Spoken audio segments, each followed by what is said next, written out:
So hey anime fans, the series name is What If Naruto Have Pokemon Charizard in Pokemon Verse. So let's start the series. Two teens could be seen directly across from each other while standing at the bottom of what looked to be feet for statues. The first teen had gray skin and what looked like webbed hands sprouting from his back. His hair was a dull gray color that went to his back. His eyes were red with what looked to be 3 black tomes fiercely circling his pupil. This was Sasuke Uchiha, the last of the famous Uchiha clan. Sasuke's clothing consisted of a blue, short-sleeved shirt with a raised collar and the Uchiha crest on the back and white arm warmers, white shorts and white leg warmers, blue open-toed sandals. But the final piece was a blue Hittite with a leaf in the plate around his head. The second teen also wore a blue Hittite with a leaf in the middle as well. He had spiky, unruly sun-kissed blonde hair that seemed to be in frenzy. He had fangs putting from his mouth as well blood-red eyes that were slitted. He had deep whisker mark on each cheek. He wore an orange tracksuit with blue on the upper shoulders area as well as around the waist, a white swirl with a tassel on the left side, a red swirl on the back, a large white collar, orange pants and blue sandals. But covering his body looked like a veil that took the form of a fox. This was Naruto Uzumaki, the Jinchuriki of the Kyuubi no Kitsune. Naruto, Sasuke said in a soft growl, his anger proof that he was ready to end their fight. Sasuke, the whiskered Jinchuriki, was feeling the same way too. He will make sure to save Sasuke from going to Orochimaru. Not another word was said as they knew that words would not finish this long and tough battle. They would finish it with the strongest technique each had at their disposal. Passed down to them by great shinobis, Naruto would use his Rasengan, taught to him by the Sannin Jiraiya, the mountain hermit, but originally created by his former student, the 4th Hokage Namikaze Minato. Sasuke would use his Chidori, taught to him by the copycat shinobi Hitaki Kakashi, the man who has copied over 1,000 jutsus, as well as a fellow wielder of the Sharingan. Kakashi's Sharingan was still a mystery to the raven-haired youth since he wasn't a member of the Uchiha clan. Chidori, the level 2 curse seals. Sasuke formed a black-colored variation of the Chidori with his right hand. The one-tailed Kyuubi Naruto extended his right hand and created a spinning sphere of chakra. Only this time, instead of being its original blue color, it was purple. The color change was obviously due to the fact that Naruto was using the demon fox's red chakra, though it was a mystery why it was purple instead of being red. Rasengan. Once their attacks were formed, they gave each other one last look before moving to deliver the powerful blow that would end the fight. Sasuke took flight using his long, webbed hand wings while Naruto jumped high, his goal to defeat the Chidori and his best friend. Failure was not an option for either of them. The mighty collision was just seconds away as the shinobis closed in on each other, each of them confident that their technique would defeat the others. Naruto, Sasuke, boom! The explosion was incredibly loud and it echoed throughout the valley. A large black sphere formed from the collision, and grew to engulf both Naruto and Sasuke. As the shinobi waited for the explosion that would end the fight, they stared into each other's eyes, and it seemed that in that moment they came to respect each other and treasure their bond. But then something caught Naruto's eyes. Looking over Sasuke's shoulder, he saw what looked like a hole sucking everything up. Acting quick, Naruto pulled Sasuke towards before throwing out of the ball they were. Naruto! He yelled but could only watch as his best friend disappear before passing out from the injuries he had sustained, and if he had been awake he would have seen Kakashi arrive at the scene. Kakashi and Pakken just looked at the damage of the valley before walking over to Sasuke's prone body. Pakken, do you have Naruto scent? He asked, worried that his sensei's son might have been killed. I had it but it just disappeared and this rain isn't helping at all either. Kakashi looked down in grief before picking up Sasuke's body, then looking at one of the giant statues and glaring. I hope you're happy with what has happened to the almighty Uchiha clan. Konoha, main gate. Jiraiya was leaning against the wall as he watched Tsunade pace back and forth, almost making a trench while waiting for Naruto to return. Tsunade, calm down, he'll be alright, he said, which got her attention, making her stop her pacing. Tsunade could only look at him grimly. I know, but I just have this feeling that something really bad has happened. Jiraiya just frowned at hearing her answer. He then kicked off the wall and walked over to her before placing a hand on her shoulder. Tsunade, calm down, that boy won't. But he was cut off by a screech from a certain pink-haired banshee. Looking over to Sakura, they saw her pointing at Kakashi, who had Sasuke on his back. Tsunade just ran over to the pair before Kakashi put Sasuke on the ground, where she did a quick diagnosis. She just sighed before speaking. He'll be alright, but we need to get him to the... She stopped when she noticed that certain blonde wasn't with them. Looking at Kakashi, who had a pained expression, she asked the question that would break her heart. Kakashi, where's Naruto? Not as he was going to speak, a certain banshee spoke up, well, more like screeched. Who cares, Sasuke-kun needs help, she said, trying to get to her Sasuke. But before she could grab him, she was hit in the gut by Tsunade, who looked pissed at not getting her answer from Kakashi yet. So turning towards him, he began to speak. I don't know where he is, he started, which got surprised looks from Jiraiya and Tsunade before speaking again. When I got there, Sasuke was passed out while Naruto's scent seemed to just disappear. Not even Pakin could track it, was like he there then poof gone, he finished. Looking back at Tsunade, she had a blank look before everything processed through her head. Now a few things happened. First she had a very shocked look, which then turned to hyperventilating to crying her eyes, before it turned to rage, which was turned to the unconscious Uchiha. Now when both Jiraiya and Kakashi they moved and tried to restrain her. Get the fuck off me! She screamed while trying to get her hands on Sasuke. Tsunade, calm down! Jiraiya yelled while signaling some Umbu that were hidden to hold her down. Calm down? Calm down! Our godson is gone, and you're telling me to calm down? Now she was looking at Jiraiya with a look that said, are you fucking kidding me? Jiraiya actually got mad at that look. You don't think I'm hurting as well? He yelled at her, shocking many that had showed up. Tsunade was stunned the most out of everyone because Jiraiya never yelled at her. I love that kid as well, Tsunade, but we need the Uchiha alive so we know what happened to Naruto, he said, anger still within his voice. Tsunade seemed to calm down, but not fully. Fine, let's get him to the hospital so I can heal. Get my answers, then kill him. That caused the civilians to pale at the thought of the last loyal Uchiha being killed. So they all began to start yelling at their Hokage. But Tsunade just turned towards the crowd that had formed and glared at them with so much hate that some of them actually passed out, but not before they pissed themselves. Hospital. Sabaku no Gara was not happy, not at all. Why, you might ask? Well, his first friend still hadn't showed up. But what was worst was that the Uchiha was being healed, so yet he was not very happy. Just then the door opened up to show Tsunade. Looking at the busted blonde, he began to speak. Where is Uzumaki? He said in his usual monotone voice, but this time there was a hint of demand in it. Tsunade just flinched at that which he noticed. Come by my office in 2 hours with you siblings, she said, which made Gara mad that he didn't get his answer right there, and then but just nodded and left to go find his brother and sister. Tsunade just sighed before snapping her fingers, for Umbu then appeared knelling before their Hokage. I want you to bring all of Naruto friends and their senseis to my office in 2 hours. This just got heist from the 4 before 3 of them disappeared. Noticing this, Tsunade turned to the Umbu, who was the only female of the group. Yes, Nico?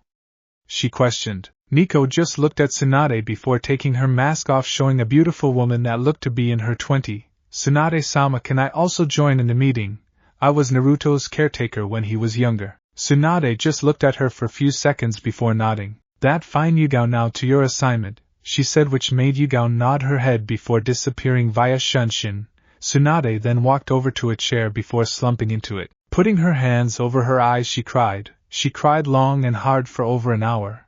A nurse then came out the room she had been in before. Tsunade-sama, Sasuke is up, she said, which made Tsunade shoot up before her eyes hardened. She then walked into the room before dismissing the staff that was taking care of Sasuke. Okay, Uchiha, I'm just going to ask once and only once. Where is Naruto?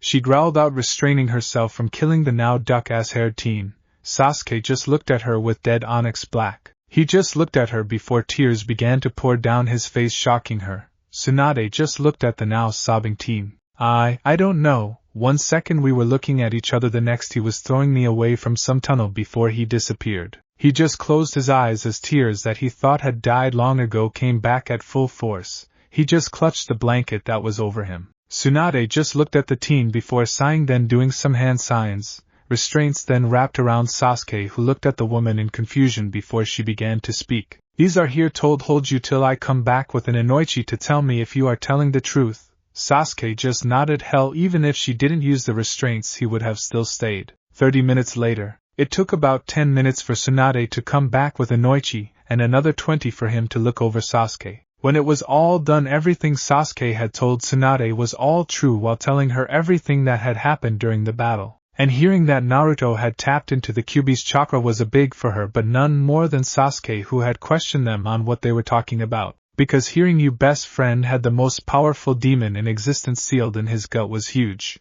Inoichi just bowed towards Tsunade before giving Sasuke a disapproving look which made the young Uchiha to hang his head. Sasuke just looked at Tsunade before speaking again. So what happens now? He questioned, only for her to look at him long and had. If it was my choice I had killed you right here and now. Sasuke just nodded his head in agreement. I mean, he had done the same thing his brother had done. And that right there was something he hated about himself now. He had almost followed his brother's path. But it was thanks to Naruto that he could think straight again. But it not my choice at the council choice, but you can bet your ass I'm going to vote for the side that asked for your death, she said in a very deadly voice before walking over to him and releasing his restraints. What are you doing? You'll be coming with me when I have to tell all yours and Naruto friends that he's gone.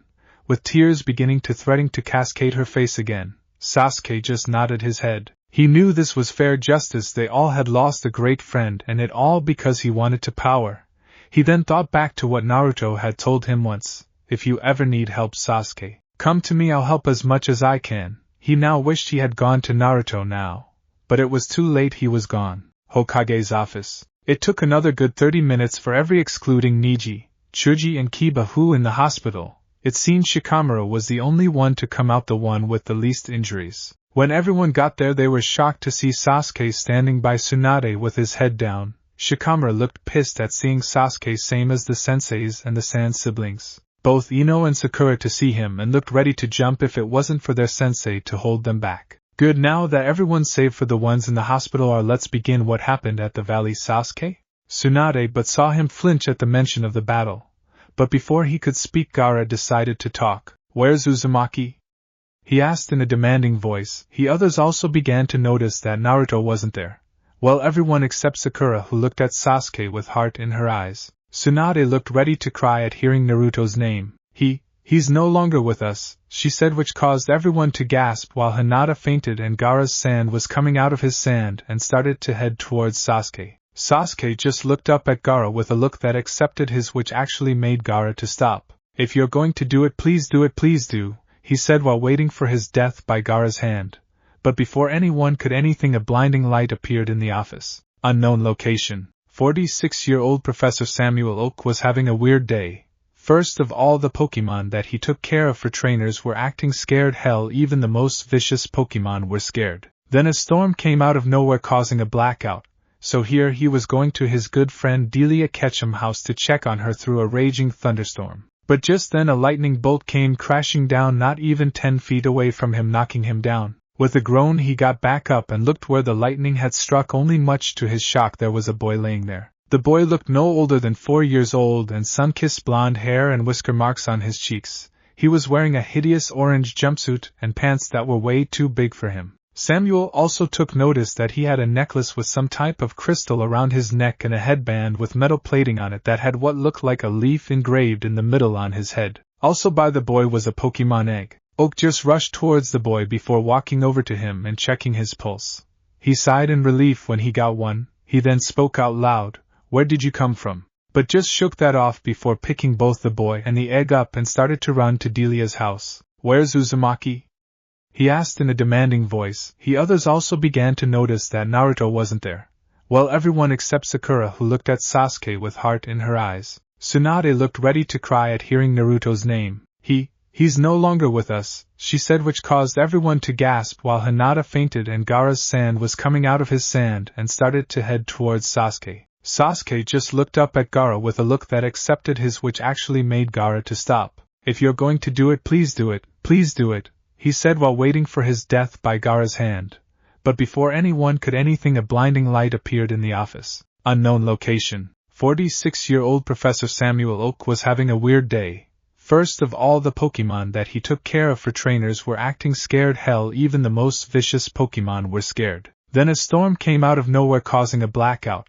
So here he was going to his good friend Delia Ketchum house to check on her through a raging thunderstorm. But just then a lightning bolt came crashing down not even 10 feet away from him, knocking him down. With a groan he got back up and looked where the lightning had struck, only much to his shock there was a boy laying there. The boy looked no older than 4 years old and sun-kissed blonde hair and whisker marks on his cheeks. He was wearing a hideous orange jumpsuit and pants that were way too big for him. Samuel also took notice that he had a necklace with some type of crystal around his neck and a headband with metal plating on it that had what looked like a leaf engraved in the middle on his head. Also by the boy was a Pokemon egg. Oak just rushed towards the boy before walking over to him and checking his pulse. He sighed in relief when he got one. He then spoke out loud, "Where did you come from?" But just shook that off before picking both the boy and the egg up and started to run to Delia's house. Naruto's mindscape. Ugh, damn my head. One Naruto Uzumaki said as he tried to sit up. He tried to remember how he got here only for pain shoot through his head to make him fall back onto the ground, which he noticed was covered in water. Opening his eyes, he looked around at where he was only to sigh as he noticed he was in a sewer. Great, of the entire places in the world I could have woken up and I wake up in my mind. He then proceeded to get up and make his way down the sewer. He took a few lefts and rights here and there until finally he came upon a giant room with bars that reached as far as he could with a slip of paper in the middle with the kanji of seal on it. "Alright, you damn kitsune, what the hell is going on?" He yelled, only to get a low moan that sounded like it came from a girl. Confused at not being yelled at, he made his way to the prison that held the Kyuubi in place. But what he saw would forever be imprinted into his mind and made him blush madly. There, lying on a bed, was a female. She looked to about her late teens, early 20s. She had crimson red hair that looked like silk. Her skin was tan, not unlike his, but a little lighter, but looked very smooth. She had curves in all the right places. Her breasts were about AD, maybe DD in size. Her lips were ruby red in color and looked very soft. But what really caught his attention was she had what looked like red fox ears on top of her head and 9 red fox tails lazily waving behind her. Naruto could only look at her in shock until her eyes started to flutter open, showing crimson red eyes with slits for pupils. She then looked at the orange-clad boy, who was blushing with a look of confusion before looking at herself. Seeing that she was naked, a very sly smile appeared on her face before getting up. Making her way to Naruto, was trying not to look at her and failing badly.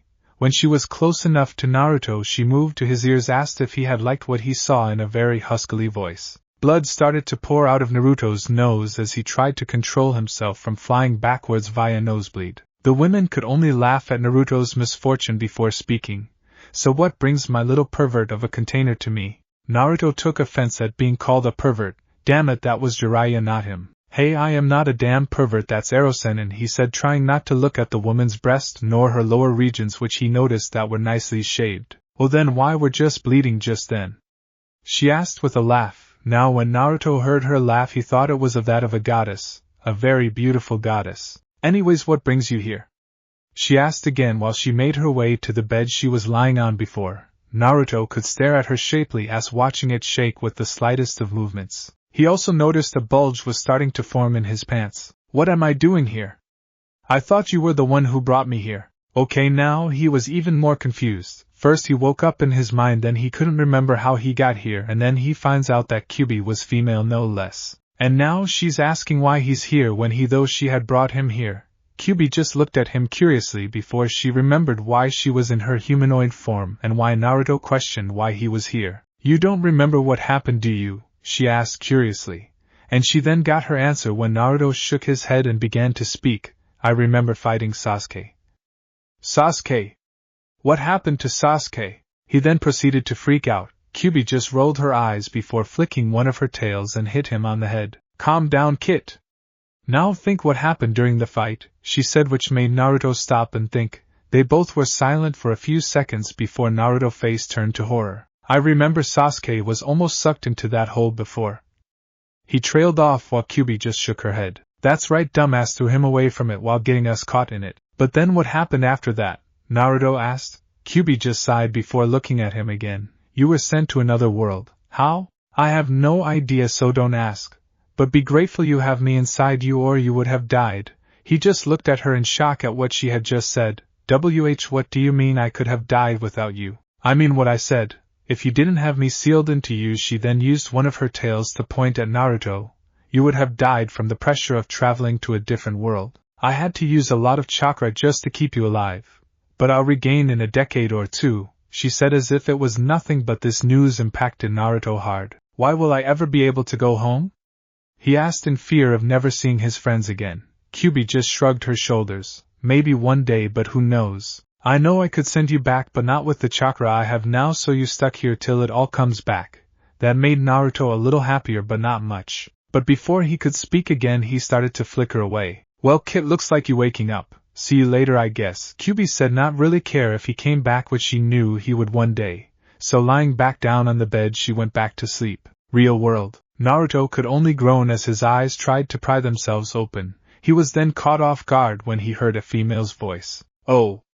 You're awake, stay right there while I get the professor, the woman said before walking out the room. Naruto just looked around the room before looking over himself, but stopped when he noticed he looked shorter. So hopping out of bed and heading towards a mirror that was close by, he froze when he noticed he was younger. Now as he was about to freak out, a voice stopped him. Oh, I see you're already out of bed. Naruto then looked over to where the voice came from, only to see two figures. The first looked to about his late 40s, early 50s. He had grayish-brown hair that seemed to spike on his right side.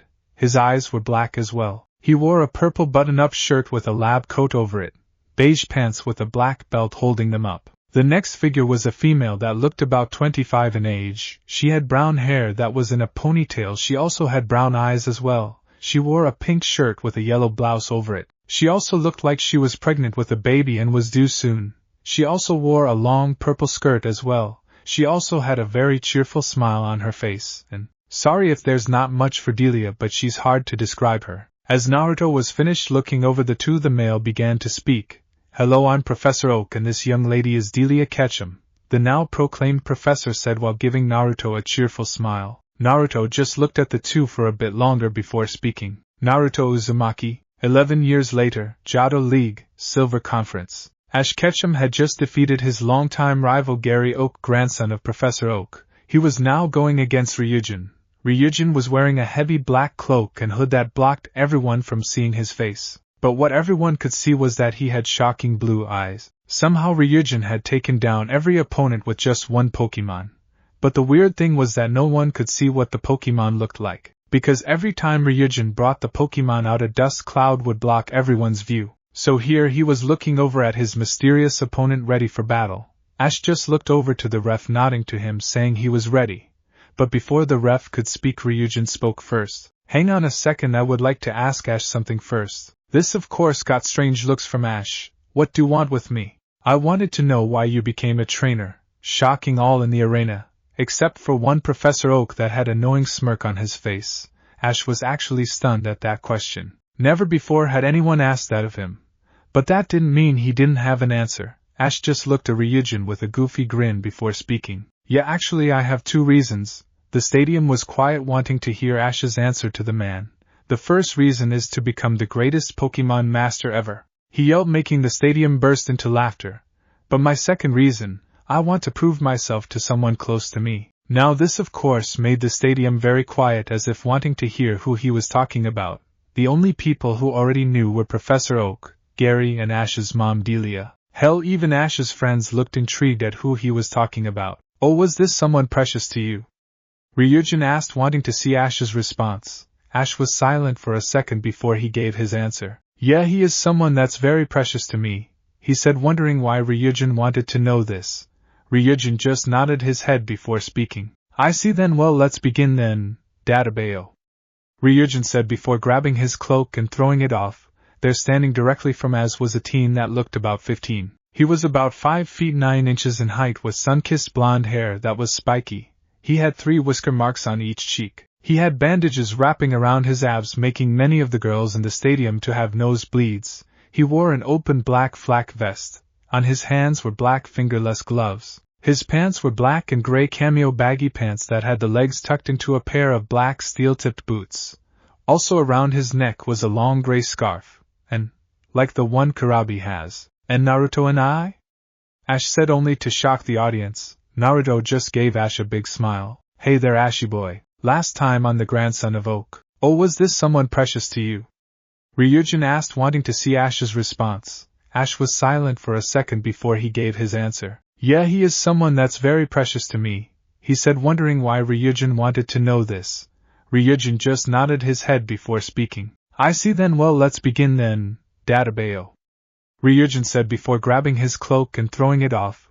there standing directly from Ash was a teen that looked about 15. He was about 5 feet 9 inches in height with sun-kissed blonde hair that was spiky. He had 3 whisker marks on each cheek. He had bandages wrapping around his abs, making many of the girls in the stadium to have nosebleeds. He wore an open black flak vest. On his hands were black fingerless gloves. His pants were black and gray cameo baggy pants that had the legs tucked into a pair of black steel-tipped boots.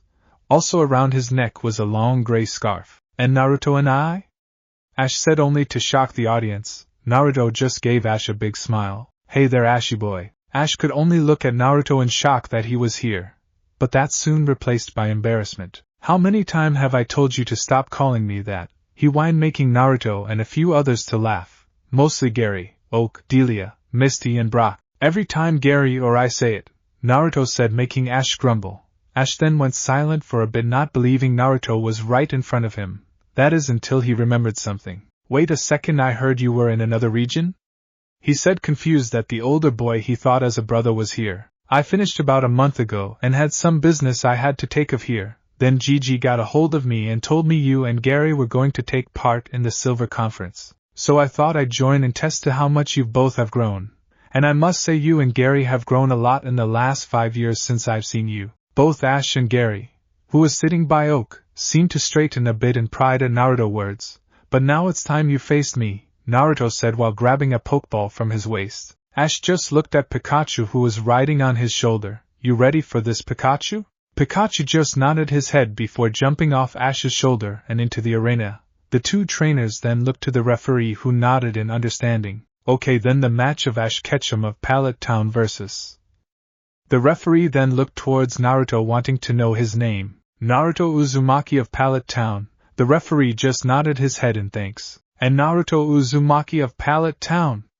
Let the match begin, he yelled, getting a cheer from the crowd. Blackthorn City. A woman with long blue hair just looked at the TV as it showed Naruto getting ready to bring out his Pokemon. Show me how much better you've gotten, Naruto-kun, she said with a small smile on her face. Saffron City. Another woman was also looking at a TV intently at the battle that's soon to happen. She also was staring at Naruto. Seems you causing quite a stir again, Naruto?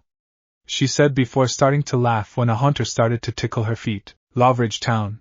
A red-haired girl was sitting in front of a TV with an excited look. Hurry up, Grandpa, Naruto-kun's battling, she yelled to her grandfather, who just laughed at her enthusiasm. Ho ho, I would how much he's improved since the last time we last saw him, said an old man who walked into the same room as the red-haired girl. He then looked to the TV screen and smiled when seeing the blonde. Let's see how much you've grown, Naruto, he thought. Back with Naruto and Ash's match. Alright, Pikachu, you know what to do, Ash said, getting a Pika from the yellow Pokemon. Naruto just smiled before he threw the Pokeball in his hand. Alright, Haku-chan, it's time to shine, he yelled as a Dragonair appeared from the small ball before turning around, fling itself towards Naruto. Ash had to hold in the laugh that was about to escape his mouth as Naruto was tackled by the Dragonair that proceeded to lick him. Haha, it's good to see you two, girl, he said through his laughter. It took a minute to get Dragonair off of him, but she finally decided to let Naruto up. Naruto then began to scratch her behind her wings. Alright, girl, you up for a battle? He asked her. Said Pokemon's eyes seemed to glitter with excitement at the thought of a battle. So turning around, she slithered into the arena where Pikachu was waiting. So you ready, Ashy boy? Naruto asked, trying to get on the younger boy's nerves. A few tick marks appeared on Ash's head at the nickname. You are so going down, Naruto and I. Alright, Pikachu started off with a quick attack, Ash shouted. The mouse-type Pokemon then began to dash towards the dragon-type Pokemon at high speeds, and would have landed a hit if Naruto hadn't shouted a command.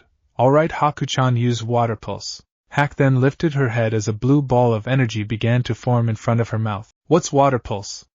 Ash asked out loud, never heard of the attack before. He got his answer as Pikachu was about 5 feet away. She launched the move into the ground, causing a wave of water to explode from the ball and slam into Pikachu. No way! He yelled as he watched Pikachu go flying backwards and slamming into the ground. Are you alright, Pikachu? The tiny Pokemon just nodded its head before lifting itself off the ground. You got tough little Pikachu there, Ash, Naruto said before getting ready for what Ash would do next. Alright, Pikachu, quick attack one more time. This of course got confused looks from the entire stadium. Why would Ash do that when Naruto can counter it? Delia asked while looking towards the professor. The professor could only shake his head. I'm not sure, it must be pretty impressive to do the same tactic twice, he said. Gary just narrowed his eyes at what Ash was doing. What are you planning, Ash? You know attacking Naruto and I is suicide, so why do it? He thought, but then looked to his surrogate brother, and saw his eyes also narrowed, trying to figure out what Ash was planning. Alright Ash, I know you aren't this stupid, so why do it? He knows the attack won't work on Haku because of Water Pulse, so why? Then it hit him what Ash was planning. He smirked to himself. Alright Haku, use Water Pulse again, he shouted, making the dragon Pokemon nod its head. So once again the Haku reared her head back with a ball of blue energy to in front of her mouth, and like last time when Pikachu was 5 feet away, slammed the ball of energy into the ground, make a wave of water to burst from it. Alright Pikachu, jump now and use Iron Tail, Ash shouted. This of course shocked many that the Pikachu was able to dodge the Water Pulse in time for not to hit. Great job, Ash! Brock and Misty yelled at the same time. The two began to cheer their friend on. Amazing, he waited till the last second before making Pikachu jump over the water. Professor Oak proclaimed, amazed at how Ash and Pikachu managed to pull that off in a short period of time. But then he noticed that Naruto wasn't shocked at Ash's action. That is, until he saw Naruto began to smirk as if he already knew what Ash was planning. He then looked towards Gary, who had also caught Naruto smirking. And just then, as Pikachu was about to hit Haku, she looked up with her mouth open. Alright Haku-chan, use Twister. And just as he said those words, a tornado shot out of Haku's mouth, hitting Pikachu dead on. Pikachu! Ash yelled while running towards Pikachu. Both Brock and Misty looked gobsmacked that Haku was able to pull a counter in just a neck of time before Pikachu could hit her. Oak just shook his head. Sure, he knew Naruto was good for his age, but he didn't expect him to be this good. I mean, to be able to predict what your opponent was going to do next was only heard of trainers who had trained for years upon years. Hell, even he couldn't do that in his younger days. That boy, he never seems to stop surprising me, he said out loud, getting a laugh from Gary. Yeah, but then he wouldn't be Naruto and I if he became predictable. That of course got a laugh from both the professor and Delia. That is very true, Gary, very true, Oak said before continuing to laugh. Back down in the arena, Ash was checking up on Pikachu. You okay, buddy? He asked in concern for the electric Pokemon. The guy just jumped up ready to fight once more. Ash looked happy that his partner was okay and ready to fight again. You guys ready over there? Naruto asked, wondering how Ash would make a comeback. Ash just turned towards him, Naruto, and nodded, showing they were ready before leaving the field. Alright then Haku-chan, use Aqua Jet, Naruto shouted. Oh no, another attack I've never seen or heard of, Ash thought as he watched Water Envelope Haku before she came rocketing towards Pikachu. Pikachu looked at seeing the dragon Pokemon coming towards him at speeds he could most likely never reach. Naruto wasn't done giving commands yet. Oki, start spinning while using Ice Beam, he said, making many wonder what he was doing. All were shocked when the water started to freeze and looked like a giant twirling spear of ice. What a combination! Brock yelled. Misty just looked at him. What do you mean by that, Brock? She asked, wondering what he knew. Not only did he make the attack stronger by turning the water into ice, but he also increased its speed when it began to spin faster and faster. He basically made it where Pikachu won't be able to dodge, he said, shocking Misty at how dangerous the blonde had made his attack stronger and faster. And as Brock predicted, Pikachu was hit dead on, knocking the poor mouse Pokemon out. Pikachu is unable to battle. Dragonair wins, the referee said, getting a cheer from the crowd. Delia looked sad that Pikachu was defeated in only the first match. Ah, poor Pikachu, and he was holding out for so long, she said while getting a nod from both Gary and the professor. Yes, he was, but Naruto has trained that Dragonair very well from what I've seen so far, and how he pulled that combination off was also very impressive, he said, and could only think he most likely would have never thought of that trick. Ash just ran over to Pikachu again and picked the tiny electric Pokemon up and taking him over to his friends. That was a great match, Ash, Misty said, trying to keep his spirit up. Yeah, but Naruto and I is powerful. I never would have expected it to be this much of a challenge, he said, only for Brock to nod his head in agreement. You're right, he is strong and his Dragonair is also very well trained. I can only imagine how strong his other Pokemon are. He almost shuddered at the thought of the blonde's other Pokemon being just as strong, or even stronger. The three friends then turned towards Naruto, and watched as he petted Haku as she seemed to purr at his touch. Hell, they could actually hear said Pokemon purring from here, and they were over 200 feet away. Well, you better get over there. You don't want to forfeit, do you? Misty said. Ash just looked at her like she was crazy. What are you crazy? Do you know how long I've waited to face Naruto and I in a battle? He shouted. Misty just looked at him in confusion. Gary and I have been waiting for years to face Naruto and I. And now he's here is to challenge me. That's like a dream come true right there, he said with stars in his eyes. I thought your dream is to become the greatest Pokemon master ever? Brock asked, confused as well as Misty. Oh, it is, but this one is also a dream of mine. You see, Gary and I have been trying for years to show Naruto and I that he didn't have to protect us all the time.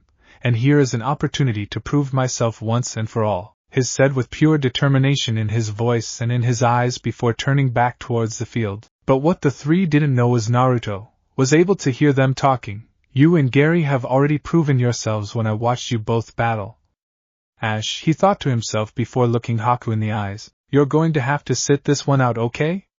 He said while petting her behind her wings. She just purred and replied before lying right next to him. He just chuckled for a bit before turning back to Ash, who looked ready for the second match. Well, Ash, why don't you start things off first?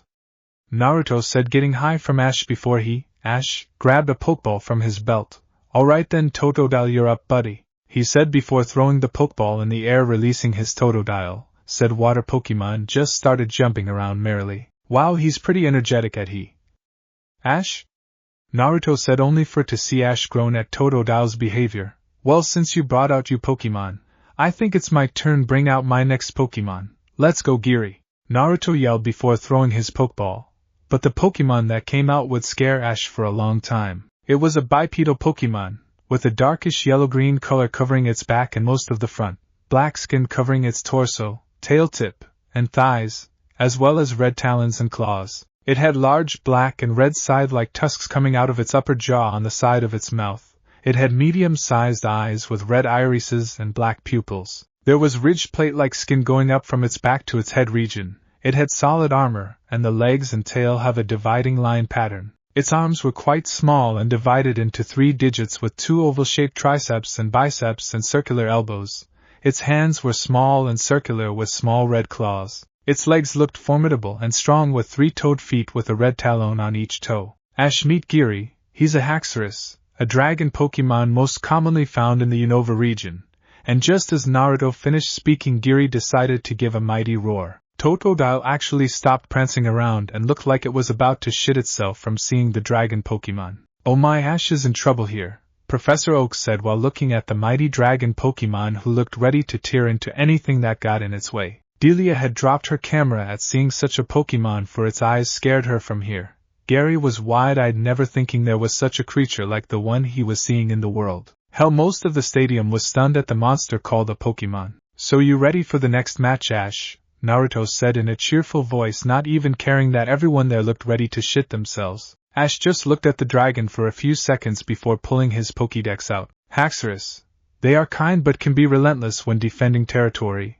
They challenge foes with tusks that can cut steel beams, the machine said, and Ash almost cried when he heard their tusk could cut steel beams.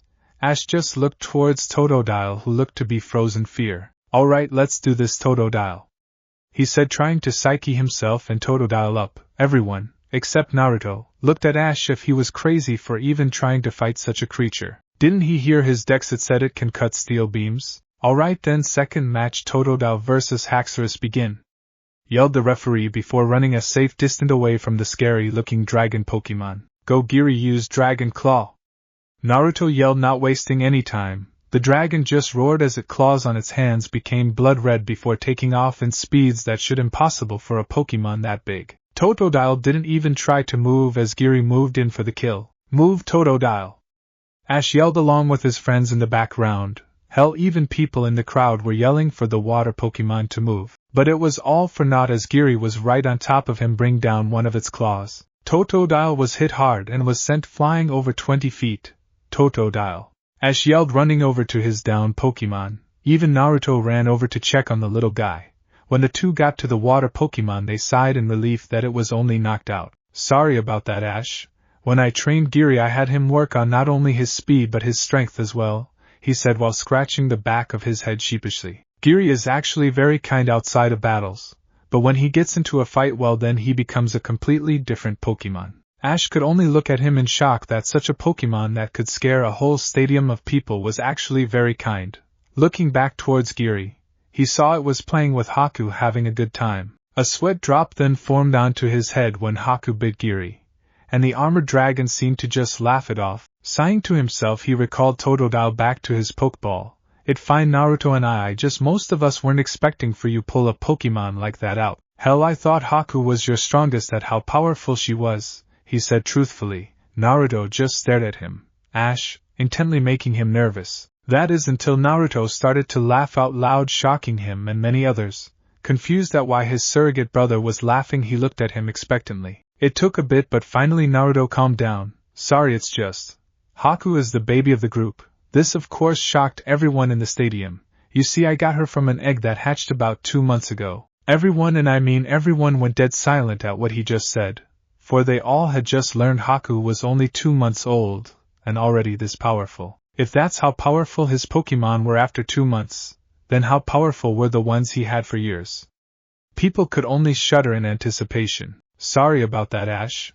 When I trained Giri, I had him work on not only his speed but his strength as well," he said while scratching the back of his head sheepishly. "Giri is actually very kind outside of battles, but when he gets into a fight, well, then he becomes a completely different Pokemon." Ash could only look at him in shock that such a Pokemon that could scare a whole stadium of people was actually very kind. Looking back towards Giri, he saw it was playing with Haku, having a good time. A sweat drop then formed onto his head when Haku bit Giri, and the armored dragon seemed to just laugh it off. Sighing to himself, he recalled Totodile back to his Pokeball. "It fine, Naruto, and I just most of us weren't expecting for you pull a Pokemon like that out. Hell, I thought Haku was your strongest at how powerful she was," he said truthfully. Naruto just stared at him, Ash, intently making him nervous. That is until Naruto started to laugh out loud, shocking him and many others. Confused at why his surrogate brother was laughing, he looked at him expectantly. It took a bit, but finally Naruto calmed down. "Sorry, it's just Haku is the baby of the group." This of course shocked everyone in the stadium. "You see, I got her from an egg that hatched about 2 months ago." Everyone, and I mean everyone, went dead silent at what he just said, for they all had just learned Haku was only 2 months old, and already this powerful. If that's how powerful his Pokemon were after 2 months, then how powerful were the ones he had for years? People could only shudder in anticipation. Now on to the story. Gary looked shocked at what he had heard. Haku was only 2 months old and was already so powerful. It actually made him giddy when he thought it would be his time to face Naruto. Professor Oak just looked at his grandson and saw his eyes light up in determination. He just chuckled to himself before looking back at Naruto. To be so young and yet have Pokemon so strong. "Naruto, you truly are one of the greatest trainers I have ever seen," he thought to himself before looking towards Haku, who was playing with Giri. "And how can such a young Pokemon be so strong? It's unheard of." But of course Naruto pulled it off, he mused before looking at Ash again. "So what will you do now, Ash?" Ash had a thoughtful expression on his face. He just didn't know who he was going to pick next. He was going to save Charizard till the last, so it was either Snorlax, Noctowl, or Bayleaf. He'd have to wait and see who Naruto was going to bring out. "You ready over there, Ash?" Naruto yelled with his next Pokeball. Ash just nodded, making Naruto smile before throwing his Pokeball. "Alright then, let go Omiheim." And just as he said that, a Kingdra appeared ready onto the field. Ash was actually sighed in relief at seeing a Pokemon he had seen before. He wasn't saying it wasn't powerful. Oh no, he knew that Naruto would have trained it very well on either land or in water. So grabbing a ball from his Ash waist, he then threw it while calling the Pokemon's name. "Let's go, Snorlax." When the Pokemon appeared, only the field it was sleeping. This of course made Ash face fault. That is, before he got back up and tried to use this to his advantage. "Alright, Snorlax, sleeping is a great defense," he yelled, making everyone's sweat drop. "He doesn't really think he's fooling anyone with that, right?" Misty asked while looking towards Brock. Brock actually looked embarrassed for Ash. Naruto just looked at Ash for a few seconds before laughing at him. "Well, if that's your defense, Ash, I think I'll go offense. Do it." Omiheim used Hydro Pump and tried to wake Snorlax up. He, Naruto, yelled, and as the commando was called, the water dragon released a high-pressured geyser of water from her mouth. "Wake up, Snorlax!" Ash yelled, trying to wake Snorlax up, but it was all for naught, for the water the hydro pump hit Snorlax dead on, drenching the very large Pokemon in the process. Ash looked like he was going to say something, that is, until he saw Snorlax starting to stir. Alright, let's see what you've got, Snorlax, Naruto thought before he froze when Snorlax stood up and opened its eyes, which were red in color, that glared at him. Naruto, and Umi with untold hate for waking it up. And I know this isn't true, but I'm just making it where Snorlax is very pissed off. Oh, my Snorlax looks mad, Delia said as she captured Snorlax's image on her camera. Oak looked shocked at seeing Snorlax actually opening its eyes for once. Ash looked happy that Snorlax was awake. Alright, Snorlax, let's. He didn't get to finish as Snorlax was already rushing towards Tsukumi with an ice punch already charged. Shit, dodge it, Heim! Naruto yelled, not expecting for Snorlax to move so fast and without the command of his trainer. But as she was about to dodge, Snorlax hit her dead on, sending her back a few feet. Naruto was going to yell out to her if it wasn't for a hyper beam from Snorlax to interrupt him. The hyper beam hit Umi dead on, making a dust cloud over the dragon Pokemon. Heim!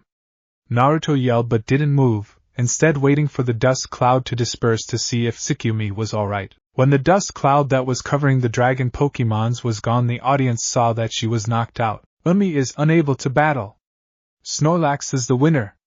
The referee yelled, making the crowd go wild at Ash's win. But Ash wasn't as happy as everyone else was. For some reason it didn't feel like a true win. Sure, Umi was defeated, but Snorlax didn't even need his help. Ash then looked over to Naruto and watched as the older boy returned Umi to her ball before. He then looked towards Naruto's other Pokemon only to see them growling and hissing at Snorlax. Ash could only gulp when he saw their eyes flash red for a second before they smirked. And it was a very evil smirk that they gave Ash. He then looked back towards Naruto, was now giving a very toothy smile he knew too well. It was the smile that he was in deep shit. Well, Ash, you defeated Umi, he said, making Ash smile a bit, at least getting rid of one of Naruto's Pokemon. But I should warn you that my next Pokemon is going to try and make Snorlax's life a living hell now. For you see, he's very, very protective of her. And he can always seem to sense when she's hurt. And when she's hurt, he will hunt that person/Pokemon down that did it. Ash paled at that, and Snorlax, who had calmed down from its rage, looked confused at what Naruto had said. So without further ado, meet Senko, he yelled before grabbing a Pokeball from his waist and throwing it in the air. Everyone looked into the air and was shocked at what they saw. It was another Pokemon they had never seen before. It was dark blue, with a red underbelly that covers from the middle of its abdomen to its jaws, and then to the undersides of its arms. Underneath the red was a gold diamond shape, as well a gold cross on its snout. It had appendages that resembled jets, planes, and a hammerhead sharks. It had 4 fins, one on each arm, one dorsal fin that had a slight cut in it, and another on its tail that resembles a shark tail fin. Horns that resemble jet/plane engines rest on its head, resembling a hammerhead. It has spikes on its hind limbs and arms, as well as sharper claws. Its eyes had black scaras and gold-colored irises. Ash, this is Senko, he said while pointing to the Pokemon hovering above him. He's a Garchomp, a dragon type that's most commonly found in the Sinnoh region, and he can fly at the speed of sound itself. Senko, say hi, Naruto said, which got a roar from the jet-like Pokemon. Ash just looked at the Pokemon for a few before one thought passed through his and many other trainers' minds. I have to get me one of those. Shaking his head, Ash pulled out his Pokédex to see what info Head could get on the Pokemon. Garchomp, the mock Pokemon. When it folds up its body and extends its wings, it looks like a jet plane. It flies at sonic speed. It never allows its prey to escape. Ash could only add how bad of a matchup this was.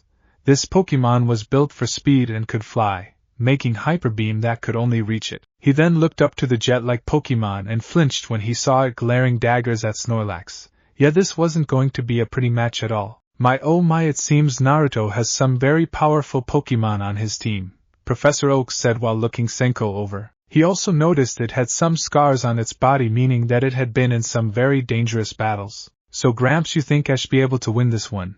Gary asked while watching the dragon Pokemon intently at what it could. For if he was going to face Naruto in the future, might a well know how strong they were. Sure, Ash may have defeated Tsukumi, but even he, Gary, knew Ash didn't think of it as one. He then turned to the professor, who just shook his head. No, Naruto wins this one, he said, getting a confused look from Delia. Why would you say that, Professor? She asked. Ash's Snorlax may be faster than other Snorlaxes, but that Garchomp wins hand down when it comes to speed.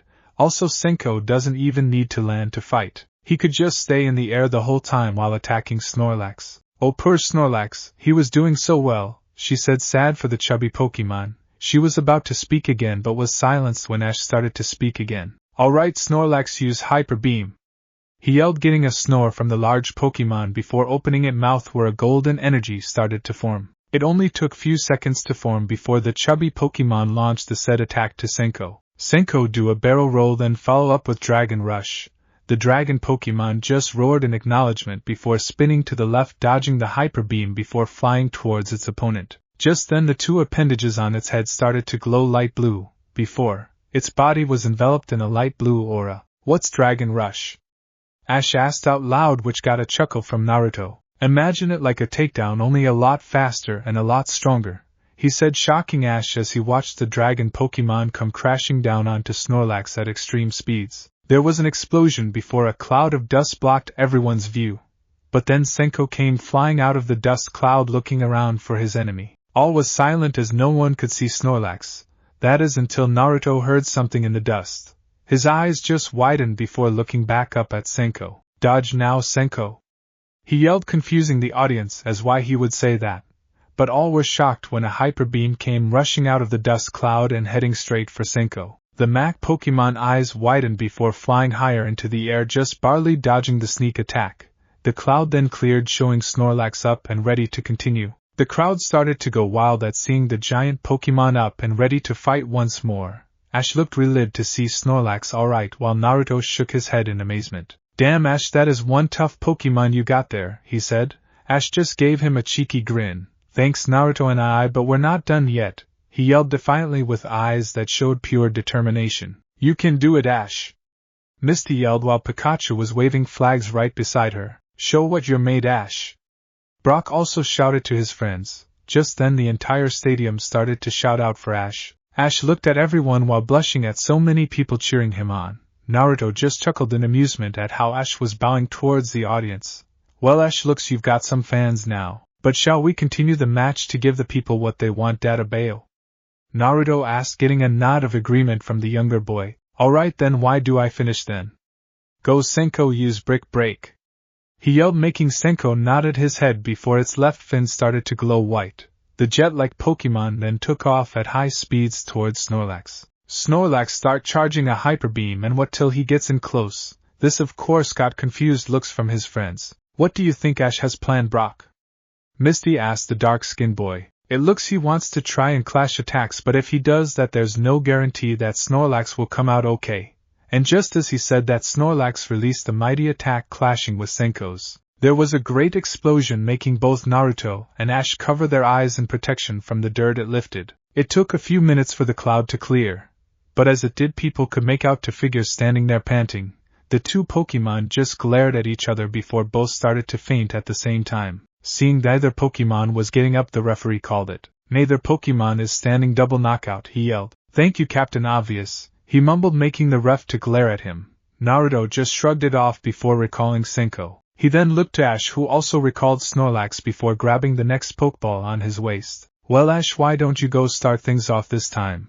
Naruto said while grabbing another Pokeball. Ash just nodded before calling out his next Pokemon. Alright, let's go, Noctowl, he yelled before releasing the shiny bird Pokemon in a burst of golden sparkles. Oh, a shiny! Those are quite rare to find. You're pretty lucky to have one, Ash, Naruto said, making Ash grin. But it's time I reveled my Pokemon now. Let's go, Gakido, he said, making Ash pull out his Pokédex to be ready for what came out. Naruto then threw the ball, making another Pokemon appear in midair again. It was a quadrupedal dragon-like Pokemon, who had large, red wings. Although mostly blue, it possesses accentuations of red and gray coloration. The red-colored portions of its body include its aforementioned wings, eyebrows, neck, and the undersides of its tail and limbs. The gray portions include its lower jaw and its belly, the latter of which appears armored.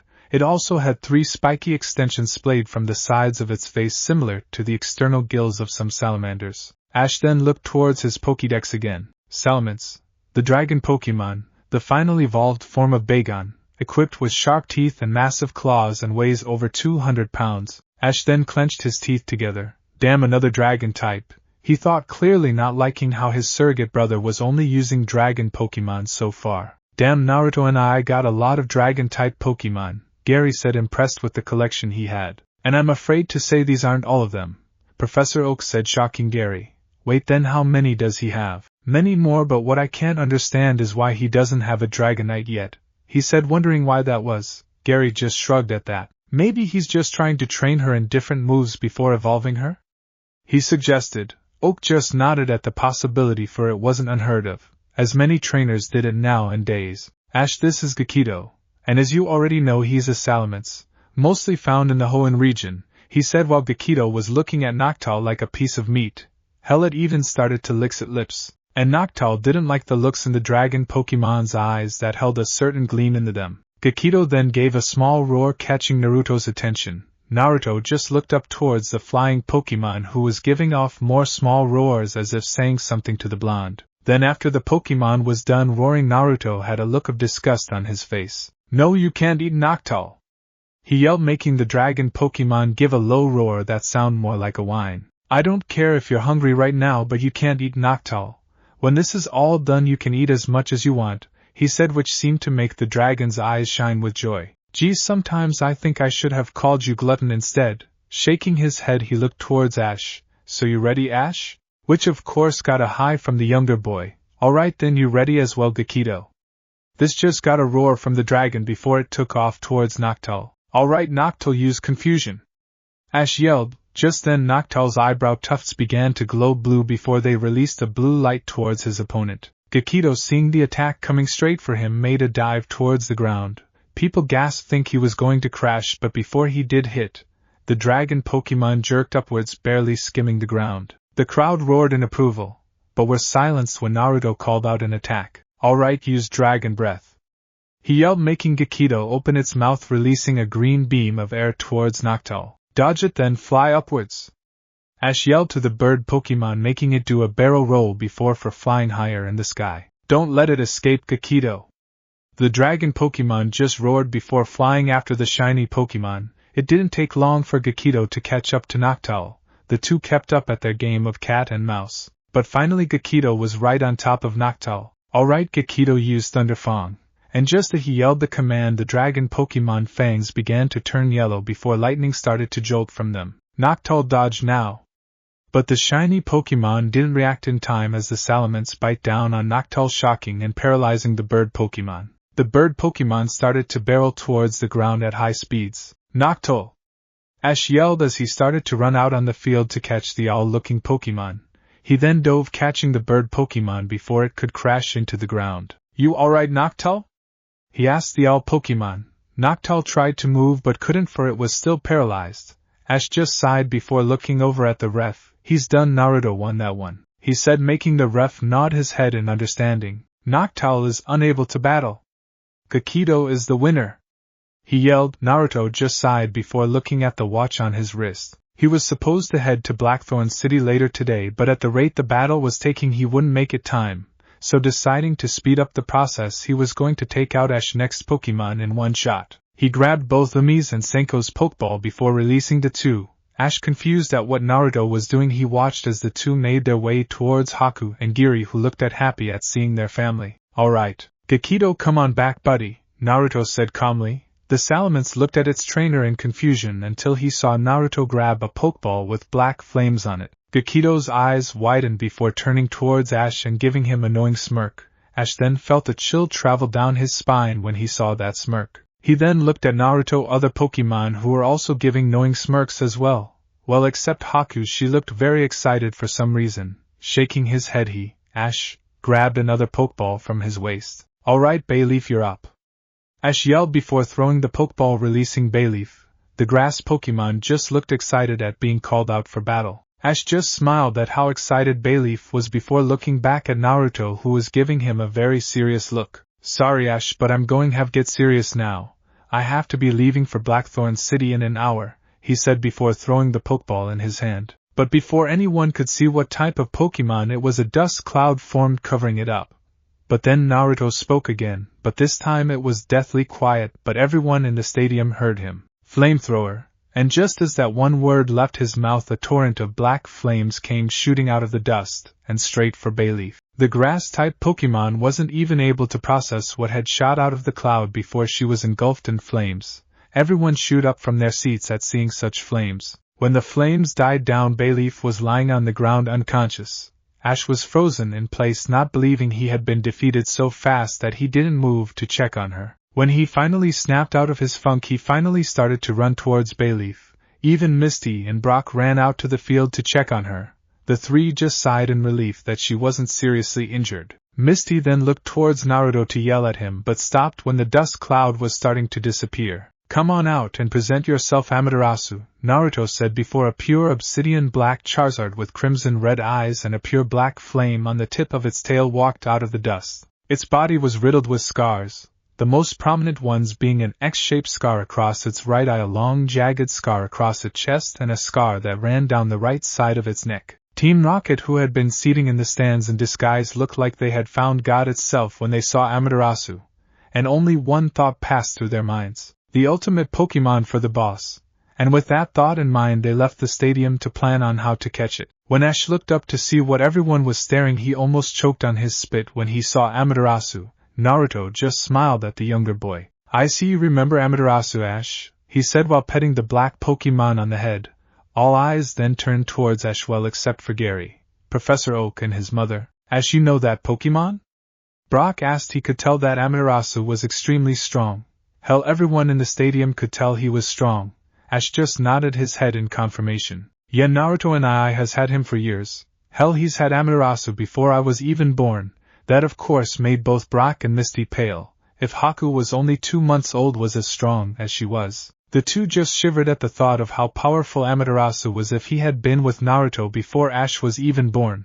"But he's changed a lot since the last time I saw him. His flame never looked black, they were blue the day Naruto and I left for his journey. And back then he was just a Charmeleon. Another thing, those scars on him are also new as well," Ash said while watching Amaterasu started to make his way towards Naruto. "Hey there, buddy. How you doing?" Naruto said in a gentle voice while rubbing the black Charizard's neck. Amaterasu seemed to just lean into Naruto's touch, that is until Naruto's hand went over the scar on his neck. Amaterasu flinched when Naruto's hand skimmed right over it. This of course was also seen by everyone. "Naruto and I, what happened to Amaterasu?" Ash asked curiously. This of course piqued everyone's attention. Naruto just turned towards Ash with a sad look. Then out of nowhere Naruto started to take off his vest and the bandages that were wrapped around his abs. But when the two were off, his being many could only gap at what they saw. On his abs was a giant scar that looked like something had impaled itself into him. There was also another scar right by his heart as well. When Naruto turned around to show everyone his back, there was 3 more, 2 which looked like in the same place as the first 2 scars in the front. But also there was a long jagged scar on his back as well. "And Naruto and I, what happened?" Ash asked the older teen, his face pale at seeing the scars. Naruto just sighed before starting to wrap the bandages around his abs again, much to the ire of the girls in the stadium. "About a year ago Amaterasu and I were attacked," he started while petting Amaterasu, whose eyes narrowed at the memory. Flashback. Amaterasu was carrying a bleeding Naruto on his back as he tried to find a town or city to heal his. Didn't help that he was also bleeding from the wounds he had sustained from the battle they're just in. The two had been ambushed by a large pack of Weevil and Sneasel, who had looking for an easy meal. He and Naruto were able to take most of them down, but their numbers finally overcame the two and had sustained heavy damage. When the pack had left, both he and Naruto were on the ground bleeding. Naruto had a hole in his stomach and a long gash on his back, while he had 2 jagged gashes on his neck and his chest. The leader of the pack also had carved an X on his right eye, making sure that it would scar. "Amaterasu?"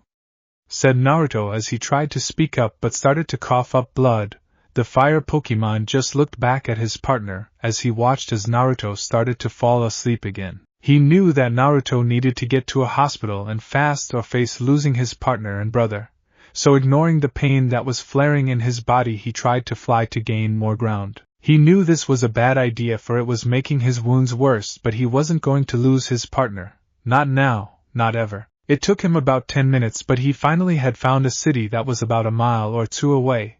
So still ignoring the pain that was starting to take over, he began to fly faster. When he finally arrived, Amaterasu immediately looked for a hospital, or at least a Pokemon Center, to get Naruto some help. When he finally found one, he rushed over to it while trying to keep Naruto from falling off his back. It was quite a shock for Nurse Joy and some of the trainers who were resting at the Pokemon Center to see a black, bleeding Charizard carrying an equally bloody teen on his back come rushing in. Amaterasu then gently put Naruto on the ground before looking towards Nurse Joy with a pleading look as if saying please save him before passing out alongside Naruto. Nurse Joy and the rest of the trainers in the Pokemon Center then ran over to the two before lifting them up onto a pair of stretchers before rushing them to the back and tried to save the pair. 1 week later, Naruto could only groan as his eyes tried to pry themselves open, but they flew wide open when he remembered that he and Amaterasu were attacked. Sitting right up, he began to look around at his surrounding looking for his partner. He then looked towards the door at the other side of the room, heard it open. Nurse Joy came through the door and gasped when she saw him sitting up and awake. "Oh my, you're awake! You should be up for another 3 to 4 days, she said, clearly surprised that he was up. Where cough cough I. Naruto asked through his coughs, and it didn't help either that his throat felt like it was on fire. Alamos Town, Pokemon Center, she said while moving over to the floor that was connected to Naruto's right arm. She then walked over to the sink before grabbing a glass and filling it with some water. "Here, drink this, it might help your throat," she said while giving the glass to Naruto. He just gave a small thank you before drinking it slowly as if savoring it. When he was done, he gave the glass back to Nurse Joy. "How did I get here?" he asked. He remembered that he and Amaterasu were. "Wait, where's Amaterasu?" he shouted before flinging the sheets and blanket off his body and tries to find his partner. Joy just placed a hand on his shoulder, keeping him in the bed. "Hey, calm down, your wounds might open up." Naruto settled down some but not completely. Joy sighed in relief that Naruto had calmed down. She then looked at him and began to speak. "Now who's Amaterasu?" she asked, wondering if it was that black Charizard that had brought the young man here. "He's a Charizard," he said, wanting to know what had happened to his friend. Joy just nodded her head that said she knew where he was. "Please, can you take me to him?" he asked in a hopeful voice, wanting to see his friend. Joy nodded her head again before helping him out of bed and into a wheelchair. "Oh, I never got your name," she said, for needed to know the name of the people she takes care of. Naruto just looked back towards her as pushed him from behind. Naruto Uzumaki. Flashback end. Everyone grimaced as he told his story. Sure, it wasn't unheard of Pokemon attacking humans like that before, but many people knew Sneasel had very sharp claws, and Weevil's claws were just as sharp. And just before think anything else, they started to smell smoke. People then turned their heads towards Amaterasu, who was glaring at the ground and looked pissed at the memory. Naruto just continued to pet Amaterasu before looking at Ash. "Can we start with the next battle now, Ash? I wasn't joking when I said I needed to leave for Blackthorn City, 'cause if I'm not there in time, she's going to kick my ass again." A sudden chill then went down Naruto's spine, and he could have sworn he heard a "damn right" in the distance. Ash just laughed at his older brother figure before speaking. "Why? Your girlfriend gonna kick the crap of you?" he asked before laughing, but he wasn't expecting the answer that came out of Naruto's mouth next. "Yep," he said, almost depressed. "That's what actually was going to happen." "What?" Ash yelled, making Pikachu, who was perched on his shoulders, to fall off at how loud he was. "When did you get a girlfriend?" he asked while pointing at Naruto like a monkey would. Naruto could only sigh. Really, he just wanted to finish this battle and leave. But no, Ash has to make a scene on national TV. He really hoped none of his friends were making fun of him, right? Yeah, he could totally see both Faulkner and Flint making fun of him right now, the bastards. He'd have to kick their asses the next time he saw them. For no one makes fun of Naruto Uzumaki. Well, no guy does, but women, that's a different story. He then looked back at Ash and saw he was still pointing at him. "Yes, Ash, I have a girlfriend. Now stop acting like a fool and bring out your next Pokemon," Naruto said, clearly annoyed. He really didn't want his ass kicked again. Once is one time too many. And luckily Ash did stop acting like a damn fool and pulled out his final Pokemon. Naruto just sighed in relief when Ash threw the ball and out came Charizard. The stadium then went silent as the two fire Pokemon eyed each other. Sure, Ash's Charizard could easily tell that Amaterasu was much stronger than him. But that didn't mean he was just going to quit. Far from it. This was a challenge, a test of strength to see where he stood against the older Charizard, one with much more experience than he. The two kept eyeing each other till their partners shouted their commands. "Flamethrower! The two trainers shouted before the two Charizards released their attacks. One of black flames, the other of orange flames collided together. The two flames tried to overpower the other, and by the look of it the black flames were winning. All but Naruto had to cover their faces at the intensity of the two flames, but people could feel it. The black flames were just getting hotter by the seconds. Soon the black flames overpowered the orange flames rushing towards Charizard. "Alright Charizard, to the sky!" Ash yelled before Charizard took off, barely dodging the flames. Amaterasu then turned back towards Naruto, who gave a nod in confirmation to go. The black Pokemon gave a mighty roar before taking off at amazing speeds towards Charizard. It was plain to see who had the greater speed, for Amaterasu was easily able to catch up to Charizard. Amaterasu then went to grab one of Charizard's wings, but the younger Pokemon began to dive downwards to make a getaway. "Alright Amaterasu, use Flamethrower once more," Naruto shouted while his other Pokemon were cheering Amaterasu on. The black Charizard gave a nod in acknowledgement before looking back down towards Charizard again before spewing a jet of black flames. Charizard was able to dodge most of the flames being spewed by the older Charizard for a few minutes, but his luck started to run out when Amaterasu was hitting more and more. Ash looked frantic at what to do next before an idea popped into his head. "Charizard land, then use Dragon Rage," Ash yelled but didn't get a reply back as he, Charizard, was still trying to dodge the jets of black flames. Finally Amaterasu stopped using Flamethrower and let the younger Charizard land and use its next attack. Charizard's eyes began to turn white as the flame began to grow to epic proportions. Charizard then opened his mouth before a ball of flaming inferno began to form.